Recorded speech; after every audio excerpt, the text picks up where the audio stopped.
আচ্ছা ছেলেরা, good morning. Morning sir. আচ্ছা তোমাদের আজকে কিছু প্রশ্ন করব, তোমরা উত্তর দিবে তো? হ্যাঁ স্যার।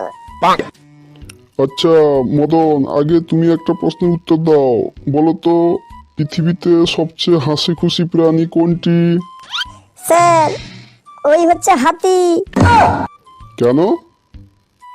স্যার দেখেন না, হাতির মনে এত খুশি, সবসময় খুশিতে থাকে, তার জন্য দেখবেন সামনে দুটো দাঁত আর বের করানো থাকে। আচ্ছা চদন, এরপরে তুমি বলো দেখি, মুরগি কেন জিরাফের মতো লম্বা হয় না? স্যার মুরগি যদি জিরাফের মতন লম্বা হতো তাহলে তো ডিম পাড়ার সাথে সাথে ডিমটা মাটিতে পড়ে ফেটে যেত, আর আমাদের ডিম খাওয়া হতো না, তার জন্য মুরগি জিরাফের মতন লম্বা হয় না। আচ্ছা ছেদা, তুমি বলো তো, একটা চোরের সম্পর্কে একটা ভালো উদাহরণ দিতে পারবে? হ্যাঁ স্যার পারবো। তবে বলো। যেমন চোর পালালে বুদ্ধি বাড়ে, অতএব নিজের বুদ্ধি বাড়ানোর জন্য চোরকে সবসময় পালাতে দিতে হয় স্যার। আচ্ছা তোমাদের মধ্যে কে বলতে পারবে আই লাভ ইউ ইংরেজি এই শব্দটি কে আবিষ্কার করেছিলেন?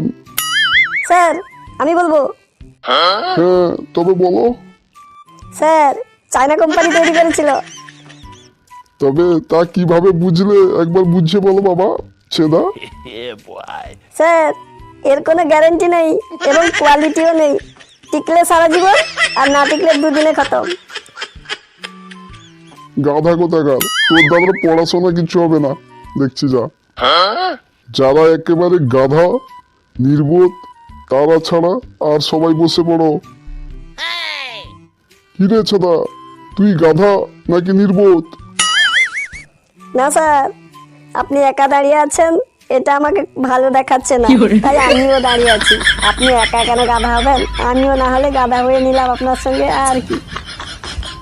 তোর গাধা, যা দেখছি তোর পড়াশোনা কিছু হবে না। যা বাড়ি যা, সবাই ছুটি, আজকে ছুটি, যা।